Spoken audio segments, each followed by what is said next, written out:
Welcome to 95 news. ప్రతిక్షణం ప్రజాక్షేమం కోసం. ముందుగా పేపర్ వార్త కార్యక్రమానికి స్వాగతం.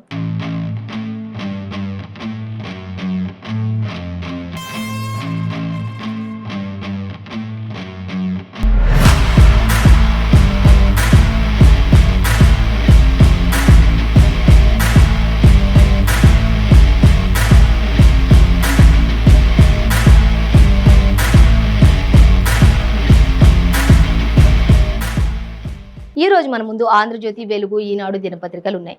ఏ దినపత్రికలో ఏ వార్తలు అనేది మనం మొదటగా చూసుకునే ముందుగా మనం ఫస్ట్ ఆంధ్రజ్యోతి దినపత్రిక చూసుకుందాం. ఆంధ్రజ్యోతి దినపత్రికలో మనకి ప్రధానంగా ఇచ్చిన వార్త అంటే సంక్షేమ శరాలతో సమరశంఖం అంటూ రాజమహేంద్రవరంలో జరిగినటువంటి మహానాడును ఉద్దేశించి ఇంకా రానున్న ఎన్నికల నేపథ్యంలో ఒక మేనిఫెస్టోను కూడా మరి టీడీపీ నిర్ణయించడం జరిగింది. ఆ యొక్క వివరాలన్నీ కూడా మనం చూసుకుందాం. ఇంకా భారీ వరాలతో టీడీపీ మొదటి మేనిఫెస్టో రిలీజ్ చేసింది అనే దానికి సంబంధించి మనకి మెయిన్ ప్రధానంగా అంటే ఆంధ్రజ్యోతి దినపత్రికలు ఇవ్వడం జరుగుతుంది. ఇంకా సంక్షేమ శరాలతో అక్కడ అంతా కూడా మహానాడును ఉద్దేశించి అక్కడంతా కూడా కేరింతలతోటి యువత కూడా అందరూ కూడా పసుపు జెండాలతోటి మొత్తం కూడా మరి జై తెలుగుదేశం అంటూ కూడా అక్కడ నినాదాలు చేస్తున్నారు. దృశ్యాలు కూడా మనకి ఇక్కడ క్లియర్ గా ఇచ్చారు. సో అవన్నీ కూడా మనం డీటెయిల్స్ గా చూసుకుందాం. అలాగే ఇక కాలంపై చెరగని సంతకం అనేది కూడా ఒకటి మనకి ప్రధానంగా వార్త అయితే ఇచ్చారు. ఆ తర్వాత కొత్త పార్లమెంటు 140 కోట్ల ప్రజల యొక్క కళలు ఇవి, వారి యొక్క ఆకాంక్ష అనేది కూడా ఆకాంక్షలకు ప్రతీక అంటూ కూడా ప్రధాని మోడీ పార్లమెంటును ఉద్దేశించి కూడా చెప్పడం జరుగుతుంది. సో ఈ పార్లమెంటు యొక్క ప్రారంభోత్సవం కూడా జరిగింది. దానికి సంబంధించిన డీటెయిల్స్ కూడా మనం చూసుకుందాం. అలాగే మరొక వార్త చూసినట్లయితే ఇక ఏపీ సీఎం జగన్ చెప్తూ ఉన్నారు, సిబిఐ యొక్క పనితీరు అంత బాగోలేదు అంటూ కూడా చెప్తూ ఉన్నారు. సో అవినాష్ రెడ్డి యొక్క కేసు విచారణ నిమిత్తం ఆయన ఈ విధమైనటువంటి వ్యాఖ్యలు చేసినట్లుగా తెలుసు. సో అవి కూడా మనం డీటెయిల్ గా చూసుకుందాం. అలాగే మరొక వార్త చూసినట్లయితే ఇది ఒక పట్టాభిషేకంలో భావిస్తున్నారు అంటూ ప్రతిపక్షాలు కూడా మరి ప్రధాని మోడీని ఉద్దేశించి కూడా మాట్లాడుతూ ఉన్నారు. ఎందుకంటే పార్లమెంట్ ప్రారంభోత్సవానికి సంబంధించి మాట్లాడుతున్నారు, ఎద్దేవా చేస్తున్నటువంటి విషయాలు ఇవి. సో అలాగే రజ్జర్ల మార్చ్ రణరంగంగా మారింది అనేది కూడా మనకి ఒక వార్త అయితే ఇచ్చారు. ఇక పార్లమెంటు భవనం శవపేటిక ఆకారంలో ఉంది అంటూ కూడా మరొకరు కూడా ఎద్దేవా చేస్తున్నటువంటి పరిస్థితి కనిపిస్తుంది. సో ఇంకా రకరకాల వార్లు కూడా ఇంకా ట్విట్టర్ ద్వారా అనేక రకాలుగా స్పందించారు ఈ విషయంలో. సో ఎవరెవరు ఏ విధంగా స్పందించారు అనే దానికి సంబంధించి కూడా మనం డీటెయిల్స్ గా చూసుకుందాం. అలాగే మరొక వార్త చూసినట్లయితే ఒకే రోజు 40 మంది హతమైనట్లుగా తెలుస్తుంది. మణిపూర్లో రక్తసిక్తంగా మారినటువంటి దుశ్చర్య ఇది అంటూ కూడా తెలుస్తుంది. ఇక అక్కడంతా కూడా మరి తిరుగుబాటుదారులు కావచ్చు, అందరూ వారి మధ్య వీరి మధ్య భద్రతా దళాల మధ్య తిరుగుబాటుదారుల మధ్య అక్కడ జరిగినటువంటి ఆ పోరాటంలో అంతా కూడా రక్తసిక్తంగా ఈ వీధులన్నీ కూడా మరి శవాలతోటి నిండిపోతూ ఉంది అనేది కూడా మనకి అర్థమవుతుంది. సో ఇక నేడైతే మణిపూర్కు కేంద్ర హోంమంత్రి అమిత్ షా కూడా ప్రయాణం చేయనున్నారు అనేది కూడా మనకు ఒక వార్త ఇక్కడ సంచలనంగా ఇచ్చారు. సో అవి కూడా మనం డీటెయిల్స్గా చూసుకోవచ్చు. ఇంకా మరొక వార్త చూస్తే విప్రో అసిస్టెంట్ మేనేజర్కు బేడీలు వేశారు అనేది ఒక వార్త అయితే మనకి ఇక్కడ ఇచ్చారు సంచలనంగా. సో డీటెయిల్స్ చూద్దాం. ఇక వాతావరణ శాఖకు విషయానికి వచ్చినట్లయితే వామ్మో ఎండలు అంటూ ప్రజలు బెంబెలెత్తిపోతున్నటువంటి ఎండలు కురిపిస్తున్న నేపథ్యంలో ఇంకా నల్గొండ జిల్లాలో ఉన్నటువంటి ఉష్ణోగ్రతలకు సంబంధించి మనకి ఇక్కడ డీటెయిల్స్గా ఇచ్చారు. సో అవన్నీ కూడా మనం డీటెయిల్స్ చూద్దాం. ఇంకా ఫస్ట్ మనం సంక్షేమ శరాలతో సమరశంఖం అంటూ భారీ వరాలతో టీడీపీ మొదటి మేనిఫెస్టో రిలీజ్ చేశారు అనే దానికి చూసుకున్నట్లయితే ఇంకా చెప్తూ ఉన్నారు సీఎం చెప్తూ ఉన్నారు చంద్రబాబు నాయుడు, మాజీ సీఎం చంద్రబాబు నాయుడు ఆడబిడ్డల నిధి పేరిట 18 సంవత్సరాల నుంచి 59 సంవత్సరాల మహిళలు ఎవరైతే ఉంటారో వారందరి పేరిట నెలకి 1500 రూపాయలు, ఇంట్లో ఒక గృహంలో ఎంతమంది ఉంటే అంతమందికి కూడా 18 సంవత్సరాల నుండి 59 సంవత్సరాల వయసు వరకు కూడా ప్రతి ఒక్కరికి కూడా 1500 రూపాయలని పంపించడం జరుగుతుంది అంటూ ఒక మేనిఫెస్టోలో ఒక పథకం కింద పెట్టడం జరిగింది.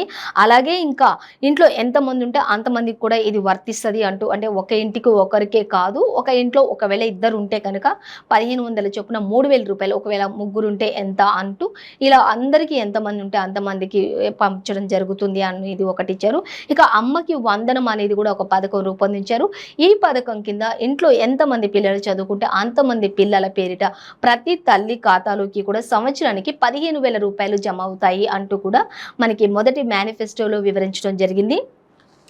ఆ తర్వాత మరొక వార్త మనం చూసినట్లయితే ఇంకా ఏడాదికి 15,000 రూపాయలు ఇంకా తల్లికి వందనం అనే కార్యక్రమం ద్వారా అనే పథకం ద్వారా సో అలాగే మహిళలందరికీ జిల్లా పరిధిలో ఉన్నటువంటి బస్ ఛార్జెస్ ఏవైతే ఉంటాయో అవన్నీ కూడా ఎప్పటికీ కూడా తెలుగుదేశం పార్టీ ఉన్నంత వరకు కూడా ఉచితంగా ప్రయాణం చేసే అవకాశాన్ని కూడా కల్పిస్తున్నారు మహిళలందరికీ జిల్లాల వారీగా అంటే జిల్లాల పరిధిలో ఉచిత బస్సు ప్రయాణాలు అంటూ కూడా మనకి మొదటి మేనిఫెస్టోలో ఆంధ్రజ్యోతి దినపత్రికలు ఇవ్వడం జరుగుతుంది అంటే రానున్న ఎలక్షన్స్ నేపథ్యంలోనే ఈ ఎలక్షన్స్ లో ఒకవేళ తెలుగుదేశాన్ని గెలిపిస్తే గనక ప్రజలందరికీ సమకూర్చేవి ఏంటి అనేది ఈ మేనిఫెస్టోలో క్లియర్ గా మెన్షన్ చేసినట్లుగా తెలుస్తుంది సో ఇంకా మనం ఇంకా ఏమి ఇచ్చారనేది చూసినట్లయితే ఇంకా ఏడాదికి 3 సిలిండర్లు కూడా గృహిణీలందరికీ కూడా ఏడాదికి ఒక సంవత్సరంలో 3 సిలిండర్లు ఫ్రీగా అందజేస్తాము ఉచితంగా అంటూ కూడా చెప్తున్నారు ప్రతి ఇంటికి కూడా సిలిండర్ ఫ్రీగానే ఉంటుంది అంటూ కూడా చెప్తూ ఉన్నారు అలాగే ఇంకా రైతులకు ఏడాదికి 20,000 రూపాయల చొప్పున వారి ఖాతాలో జమ అవుతాయి ఎకరకు అంటూ కూడా మనకి ఇక్కడ ఇవ్వడం జరుగుతుంది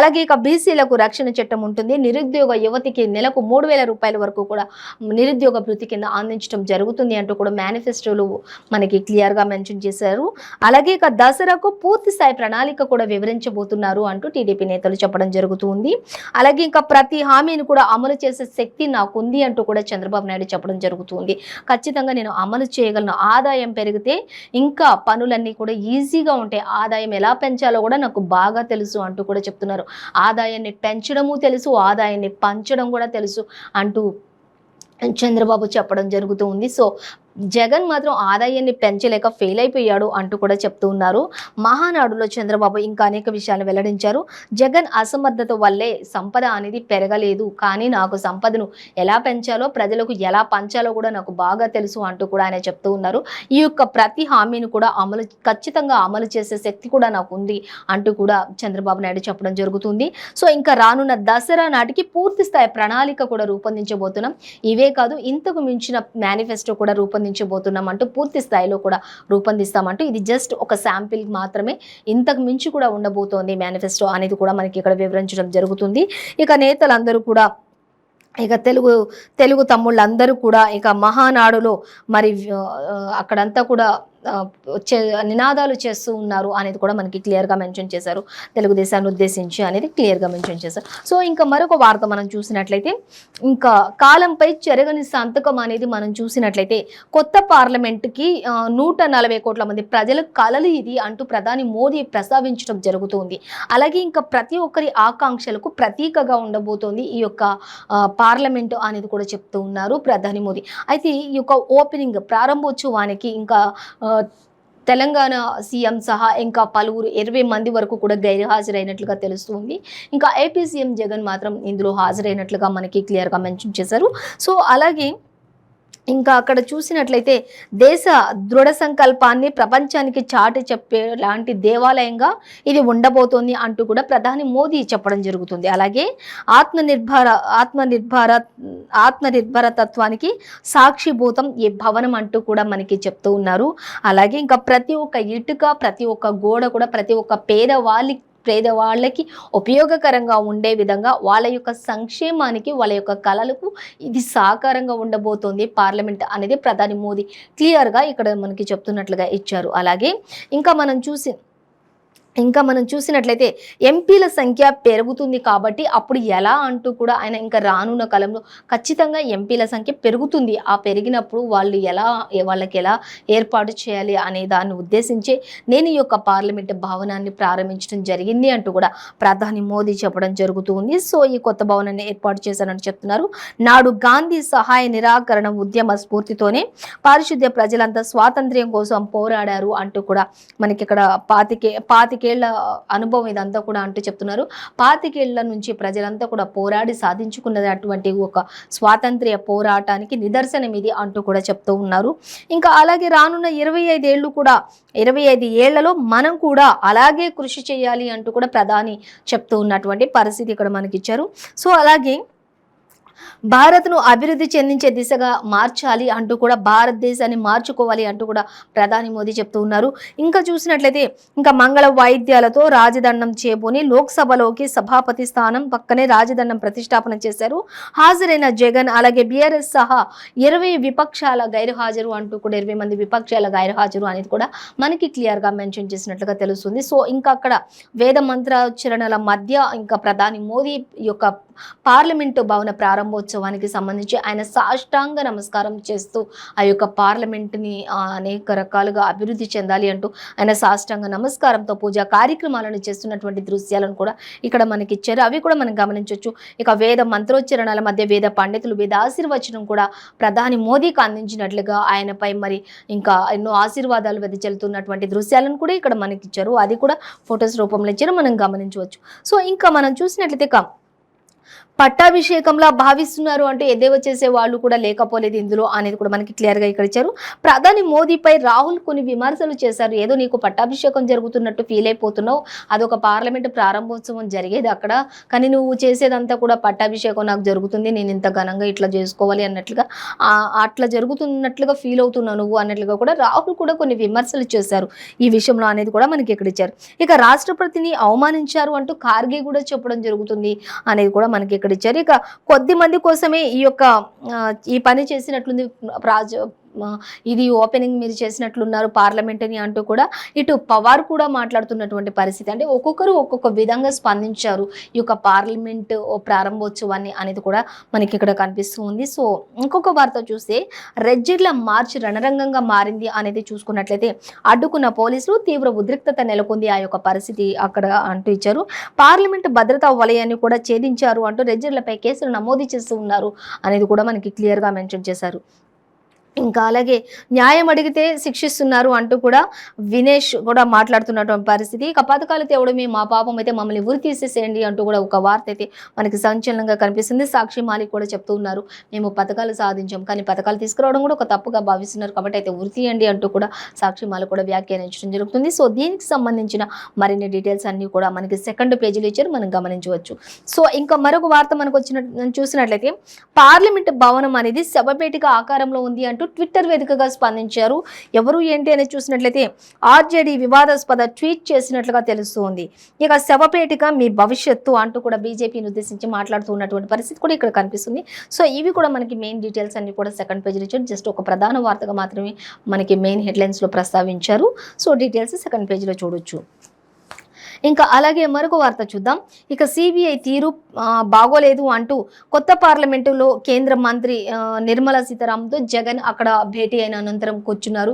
ఇంకా కొత్త పార్లమెంట్ భవనం ఓపెనింగ్కి వాళ్ళు కూడా వెళ్ళినట్లుగా తెలుస్తుంది. ఇంకా అయితే అక్కడ సిబిఐని ప్రస్తావించి మాట్లాడారు. సిబిఐ పనితీరు ఏమాత్రం కూడా బాగాలేదు, అవినాష్ రెడ్డిని అర్ధరాత్రులు విచారించడం, అవినాష్ రెడ్డి విషయంలో ఇంకా అవకతవకలు చూపించడం, ఇలా రకరకాలుగా జరుగుతుంది అంటూ కూడా ఆయన చెప్తూ ఉన్నారు. అవినాష్తో అనుచితంగా వ్యవహరిస్తోంది సిబిఐ అనేది కూడా తెలుస్తుంది. ఇక కేంద్ర హోంమంత్రి కూడా షాకు జగన్ ఫిర్యాదు చేశారు. కేంద్ర హోంమంత్రి అమిత్ షా కూడా ఆయన ఫిర్యాదు చేసినట్లుగా తెలుస్తుంది. ఇంకా సిబిఐ పరిస్థితి ఏం బాగాలేదు, సిబిఐ ఎంక్వైరీ చేసే విధానం కూడా అసలు ఏమంతా బాగాలేదు అని కూడా ఆయన అమిత్ షాకు ఫిర్యాదు చేసినట్లుగా తెలుస్తుంది. అలాగే ఇంకా చూస్తే రాత్రి ఏమో పొద్దుపోయిన తర్వాత ఢిల్లీలో సమావేశం అంటూ కూడా మనకి ఇక్కడ ఇచ్చారు. ఇక పార్లమెంటులో జగన్ను పట్టించుకొని మోదీ అంటూ కూడా ఇచ్చారు. ఇక 2 గంటలు సీఎం ఎక్కడికి వెళ్ళారు అనేది ఒక సంచలన వార్తగా మాత్రం మనకి తెలుస్తుంది అంటూ ఇచ్చారు. ఇంకా మిగతా డీటెయిల్స్ అన్ని కూడా మనకి 14th పేజీలో ఇచ్చారు. అయితే జగన్కు జస్టిస్ పీకే మిశ్రా పలకరింపు కూడా జరిగింది అక్కడ అనేది కూడా మనకి క్లియర్గా మెన్షన్ చేశారు. సో ఇంకా మరొక వార్త మనం చూసినట్లయితే ఒకే రోజు 40 మంది హతం అంటూ మణిపూర్కి సంబంధించి మణిపూర్లో మళ్ళీ ఉద్రిక్తత రక్తపాతం అక్కడ మొదలైంది అనేది మనకి ఇక్కడ ఇచ్చారు.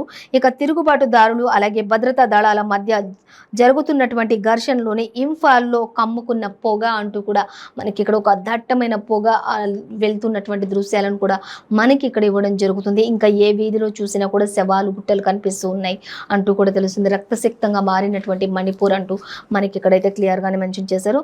ఇంఫాల్ లోయలో తుపాకుల మోత, వీధుల్లో పదుల సంఖ్యలో శవాల గుట్టలు అంటూ మృతదేహాలు అంటూ ఇచ్చారు. అలాగే హతులు కుకీ ఉగ్రవాదులన్న సీఎం బిరేన్ సింగ్. అలాగే AK-47లతో పౌరులపై దాడికి పాల్పడుతున్నారు అన్నారు. అలాగే ఇంకా చూస్తే బీజేపీ ఇంఫాల్ ఎమ్మెల్యే నివాసం వాహనాలకు నిప్పు పెట్టారు. మణిపూర్లోనే సైన్యాధిపతి మనోజ్ పాండే అంటూ కూడా మనకి ఇక్కడ ఇవ్వడం జరుగుతుంది. అయితే నేడు మాత్రం మణిపూర్కు కేంద్ర హోంమంత్రి అమిత్ షా వెళ్లనున్నారు. ఈ నేపథ్యంలోని అక్కడంతా కూడా పరిశీలించడానికి అనేది కూడా మనకి క్లియర్గా మెన్షన్ చేశారు. సో ఇక మరిన్ని డీటెయిల్స్ కూడా మనం 10th పేజీలో చూడొచ్చు. అలాగే ఇక 12న పాట్నాలో ప్రతిపక్ష భేరీ జరగబోతోంది. ఇవి సన్నాహకమే కానీ తదుపరి ప్రధాన భేటీ ఉంటుంది. 18కి పైగా పార్టీలు హాజరయ్యే అవకాశం కూడా ఉంటుంది. ఈ విషయంలో అంటూ ఇచ్చారు. బీహార్ సీఎం నితీష్ కుమార్ సారథ్యంలో జరగబోతోంది అంటూ ఇచ్చారు. 2024 ఎన్నికల నేపథ్యంలోని ఇవన్నీ కూడా వ్యూహరచనలే, గెలిపే లక్ష్యంగా వ్యూహరచనలు లక్ష్యంగా ముందుకు వెళ్తున్నారు అంటూ ఎన్నికలకు వ్యూహరచన లక్ష్యంగా ముందుకు వెళ్తున్నారు. పార్లమెంటు ప్రారంభాన్ని బహిష్కరించిన భవనాన్ని బహిష్కరించిన రోజునే ఈ యొక్క సమావేశం తేదీ కూడా ప్రకటించారు అనేది కూడా మనకి ఇక్కడ క్లియర్గానే మెన్షన్ చేశారు. సో ఇక విప్రో మేనేజర్కు బేడీలు అనే దానికి చూసుకున్నట్లయితే విప్రో అసిస్టెంట్ మేనేజర్కు బేడీలు. అలాగే TSPSC లీకేజీ కేసులో ఈయన కూడా ఒక పాత్ర ఉంది. ఈ యొక్క 20 మంది వరకు కూడా ఈ యొక్క TSPSC పేపర్ లీకేజీకి సంబంధించి ఈయనను కూడా అరెస్ట్ చేసినట్లుగా తెలుస్తుంది. సో ఈయన ఒక 20 మంది కూడా ఈ పేపర్ని మరి లీక్ చేసినట్లుగా తెలుస్తుంది. వరంగల్ విద్యుత్ DE కూడా అరెస్ట్ అయినట్లుగా తెలుస్తుంది. అలాగే ఇంకా హైదరాబాద్లోని అతను కోచింగ్ సెంటర్లో ఒక ఫ్యాకల్టీగా ఉన్నారు అనేది కూడా తెలుస్తుంది. 20 మందికి పైగా లీక్ చేశారు ఈ పేపర్ని. మొత్తంగా 46కు చేరుకున్నటువంటి నిందితుల సంఖ్య ఈ యొక్క TSPSC పేపర్ లీకేజీకి సంబంధించి అనేది మనకి క్లియర్గా మెన్షన్ చేశారు. అయితే మెయిన్ డీటెయిల్స్ అన్నీ కూడా మనకి 10th పేజీలో ఇచ్చారు, మనం గమనించవచ్చు, చూడొచ్చు. మొత్తంగా అయితే ఇక విప్రో అసిస్టెంట్ మేనేజర్ కూడా పేడీలు అయితే పడింది అనేది మనకి క్లియర్గా ఇచ్చేశారు.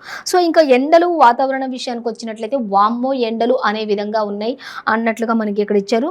సో ఇక నల్గొండ జిల్లాలో నిడమనూరులోని 46.1 డిగ్రీల సెల్సియస్గా నమోదవుతుంది ఎండ అనేది మనకి క్లియర్గా ఇచ్చారు. ఈ వడదెబ్బ కారణంగా ఆల్రెడీ ఒక 3 కూడా మృతి చెందినట్లుగా తెలుస్తుంది. ఇంకా ఎంతోమంది అల్లాడిపోతున్నటువంటి పరిస్థితిలో ఉంది అంటూ ఇచ్చారు.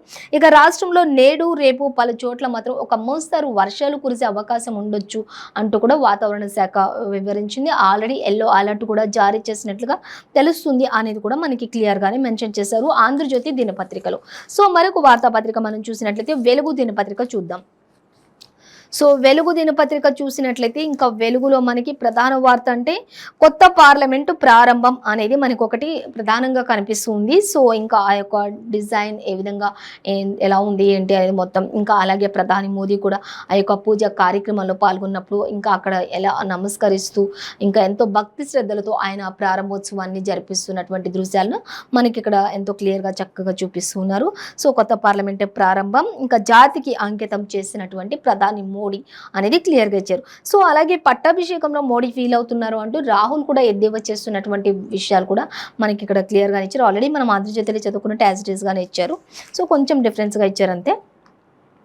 ఇక అలాగే ఇంకా 4 రోజులు వానలు కురిసే అవకాశం ఉండొచ్చు అంటూ ఆల్రెడీ ఎల్లో అలర్ట్ జారీ చేసిన వాతావరణ శాఖ అనేది కూడా మనకి క్లియర్గానే మెన్షన్ చేశారు. ఇక కాళేశ్వరం ఇంకా మిస్టరీగానే ఉంది అనేది అయితే ఒక వార్త మనకి కనిపిస్తుంది. సో దానికి సంబంధించి కూడా మనం డీటెయిల్స్ చూసుకుందాం. ఇంకా మరొక వార్త చూసినట్లయితే గిన్నీస్ దిశగా మనకి కంటి వెలుగు కార్యక్రమం జరుగుతుంది అనేది మనకి ఇక్కడ ఇచ్చారు. ఇక 111 జీవోపై లీకులతో భూములు ముందే కొన్నారు అనేది కూడా 20 నెలల్లో చేతులు మారిన 11,800 ఎకరాలు అనేది కూడా మనకి ఇక్కడ క్లియర్గా మెన్షన్ చేశారు. ఎవరెవరు ఏంటి 111 జీవో లీక్ అవుతుంది, 111 జీవో రద్దు చేశారు అనే లీకులు ఎప్పుడైతే ప్రారంభమయ్యాయి అప్పుడే మళ్ళీ 20 నెలల్లోనే చేతులు మారినటువంటి 11,800 ఎకరాలు, అలాగే భూములు కూడా ముందే కొనేశారు. ఈ యొక్క లీకేజ్ తోటే ఆల్రెడీ ముందే చాలా మందికి తెలుసు ఇది కూడా అంటూ కూడా ఇది కూడా ఒక మరి దౌర్జన్యంతోనే జరిగింది, ఇది కూడా దీని వెనుక కూడా పెద్ద కుట్రలే దాగున్నాయంటూ ప్రతిపక్షాలు కూడా చెప్తున్నటువంటి పరిస్థితి అయితే నిజంగానే ఇక్కడ మనకి అర్థమవుతుంది. సో ఇంకా మరొక వార్త చూస్తే పొంగులేటి అనుచరుడిపై BRS దాడి చేసింది అనేది ఒక వార్త. సో హెడ్లైన్గా ఇచ్చారు. సో డీటెయిల్స్ చూద్దాం. ఇంకా ప్రధాన పార్టీలన్నీ బీసీలపైనే ఫోకస్ పెట్టినట్లుగా తెలుస్తుంది అంటే మరొక వార్త కూడా మనకి ఇచ్చారు. సో అవి కూడా చూద్దాం. ఇంకా చూస్తే ఆస్తి కోసం తమ్ముడిని పొడిచి చంపిన అన్న అనేది ఒక ఆస్తి తగాదాలకు సంబంధించి, ఇక భర్తపై డీజిల్ పోసి నిప్పంటించిన భార్య, ఇంకా రకరకాలుగా ఇక తల్లిని కొట్టి చంపిన బిడ్డ అంటూ కూడా మనకి ఇక్కడ ఒక వార్త అయితే కనిపిస్తుంది. హృదయ విదారకమైనటువంటి ఈ ఘటనలు. సో అవన్నీ కూడా మనం డీటెయిల్స్గా చూసుకుందాం. సో ఫస్ట్ ఇప్పుడు పార్లమెంట్ విషయానికి వచ్చినట్లయితే కొత్త పార్లమెంట్ ప్రారంభం జాతికి అంకితం చేసిన ప్రధాని ప్రధాని మోడీ అంటూ ఇచ్చారు. ఇక 140 కోట్ల ప్రజల యొక్క 140 కోట్ల ప్రజల యొక్క ఆకాంక్షలు ఇవన్నీ ఈ పార్లమెంటు ప్రతిబింబం అంటూ కూడా మనకి ఇక్కడ క్లియర్గా మెన్షన్ చేశారు. సో అలాగే పేదలు అట్టడుగు వర్గాలకు సాధికారతకి దారి చూపుతుంది ఇది అంటూ కూడా, పేదలకు అట్టడుగు వర్గాల వారికి ఇది దారి చూపిస్తుంది అనే విధంగానే ఈ పార్లమెంటుని రూపొందించడం జరిగింది. ఇందులో ఉన్న ప్రతి ఒక్క ఈటుక కావచ్చు, ప్రతి ఒక్క గోడ కావచ్చు పేదల యొక్క సాధికారతకు నిదర్శనం అంటూ కూడా ప్రధాని మోదీ చెప్పడం జరుగుతుంది. సో అలాగే ఈరోజు చిరస్థాయిగా దేశంలో ఈరోజు ఒక చరిత్రలో నిలిచిపోతుంది ఇది ప్రారంభించిన రోజు అంటూ కూడా ఆయన చెప్తూ ఉన్నారు. ఇక అధికార మార్పిడికి చిహ్నమైనటువంటి సింగోల్కు కూడా ఇప్పుడు సరైన గౌరవం దక్కిందంటూ కూడా కామెంట్ చేశారు అనేది కూడా మనకి ఇక్కడ ఇచ్చారు. ఇక లోక్సభలో రాజదండం ఏర్పాటు చేశారు. అలాగే 75 ఇయర్స్ మనకి స్వాతంత్ర్యం వచ్చింది కాబట్టి 75 రూపీస్ కాయిన్ని కూడా రిలీజ్ చేశారు అనేది కూడా మనకి ఇక్కడ ఒకటి పార్లమెంట్ రిలీజ్ చేసినట్లుగా తెలుస్తుంది. 75 రూపాయల కాయిన్ కూడా పార్లమెంట్ రిలీజ్ చేసినట్లుగా తెలుస్తుంది అంటూ కూడా మనకి ఇక్కడ క్లియర్గా మెన్షన్ చేశారు. సో అలాగే ఇంకా ఇక కాళేశ్వరం విషయానికి వచ్చినట్లయితే ఇంకా మిస్టరీగానే మిగిలిపోతుంది అంటూ ఇచ్చారు. కన్నెపల్లి పంప్ హౌస్ వద్ద 10 నెలలుగా సీక్రెట్గా పనులు నడిపిస్తూ ఉన్నారు అనేది కూడా మనకి క్లియర్గా మెన్షన్ చేశారు. సో ఇంకా అలాగే ఇంకా ఎక్కడ చూసినా కూడా ఇప్పుడు ఈరోజు మనకి ఇంకా 111 లేకులపై కూడా భూములు ముందే కొనేసారు అధికారులు అనేది ఇంకా ప్రతి పేపర్లో కూడా మనకి యాజ్టీస్గా ప్రతి న్యూస్ కూడా ఇచ్చారండి. ఇంకా మెయిన్ అంటే మనకి ఈరోజు కొత్త పార్లమెంట్ ప్రారంభోత్సవానికి సంబంధించి ఇచ్చారు. అందులో ఎవరు గైరు హాజరయ్యారు, ఎవరు హాజరయ్యారు ఆ డీటెయిల్స్ అన్ని కూడా మనకి ఇవ్వడం జరుగుతుంది. సో ఇదండి వాళ్ళ పేపర్ వార్త కార్యక్రమంలోని విశేషాలు. మరో పేపర్ వార్త కార్యక్రమంతో మళ్ళీ రేపు కలుసుకుందాం. అంతవరకు చూస్తూనే ఉండండి 95 న్యూస్.